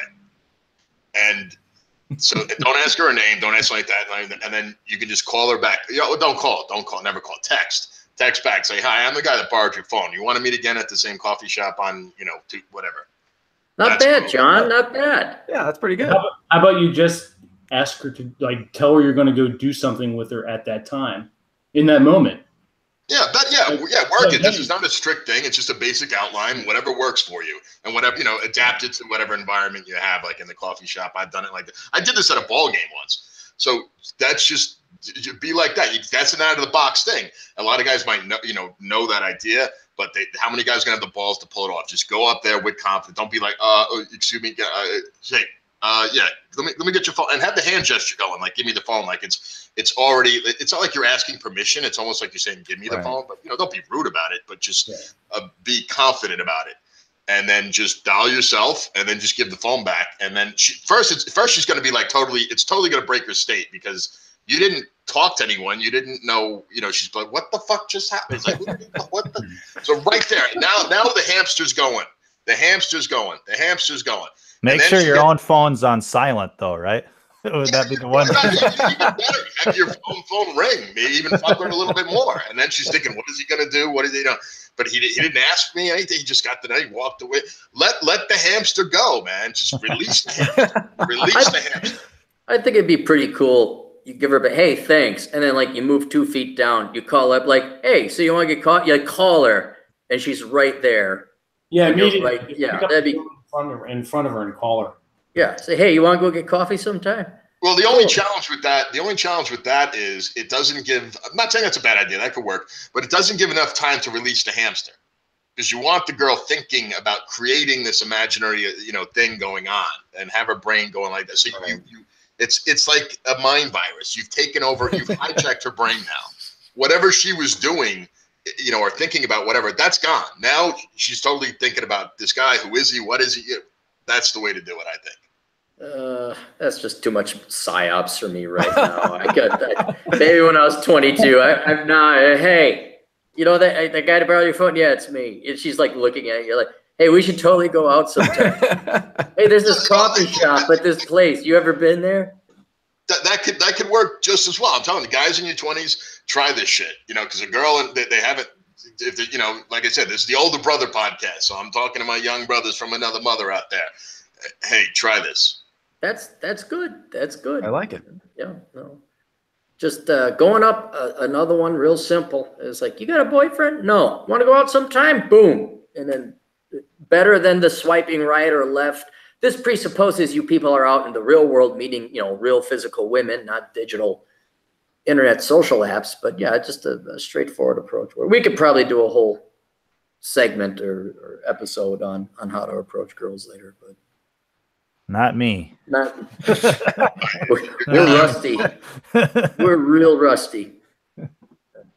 All right. Well, listen. I'm gonna call it a night here, guys, because I got to go get dinner with my hosts who have been kind enough to tolerate this. I want to thank all you guys for coming on. I want to also apologize for any listeners we had for the technical issues we had. We have 31 viewers. I think we got half the audience. I didn't have time to send out the new link on the other social media. Let's quickly go through what we got. DT, what do you got for your website and all that? It's blackbrigade.org. There's no new podcasts, but all the old ones are on there. And you can hear me pontificate and try to be entertaining. So that's all. That's that. And maybe there'll be some things in the future. I don't know yet. We'll see. But this is I like same cap time, same cap channel every Tuesday night. So I will be here with same crappy technical issues. All right, John Steele, what do you got? Yeah, I got some. I got to give away, but some people lined up to interview, and that's the shtick of my channel. You can follow me at John_Steele99 at Twitter. Oh, by the way, TJ, stay on after he hangs up. I need your contact info. Okay, cool. And so look forward to that. All right, Vince, what do you got?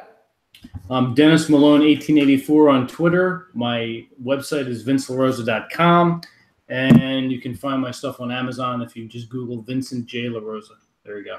And we're doing like an author meetup out there on the East Coast, right? We're doing a Battlefield gathering in October, yes. And it is sort of an author meetup, kind of hangout, and we'll be doing live broadcasts from the Gettysburg Battlefield. Oh, really? Yeah. Yes, we will. Yes, we will. Well, now I got to get educated. Now I got to go read. Yeah, you got to come. I know, but I don't want because then you guys are like, General Jones' troops came over here and did that thing to General Franks. Oh, I like the left hook maneuver he did. I'll be like, yeah. So we freed the slaves. Is that what we did? So we can talk at you. Okay, good. Maybe I'll just Cappy, stare back. if you want to prepare for the Gettysburg thing, read Killer Angel. Yeah, definitely. Yeah, then I read. Is there a movie out? Like, can I just watch? Yes, there's a movie based on the book called Gettysburg. Oh, good. I'll just watch that. It's 4 hours, so be prepared. It's 4 hours. Yeah, it is 4 hours. Maybe I'll just turn into Blazo the Starer and stare at you guys while you tell me. We'll dress you up in a union uniform. You can just stare at everybody. I'll grow a beard. TJ, tell everybody about your exciting world of living in the mountains. All right. Yeah. If you want to listen to my weekly podcast, you can go to soundcloud.com/TJMartinell. I just actually released one earlier today.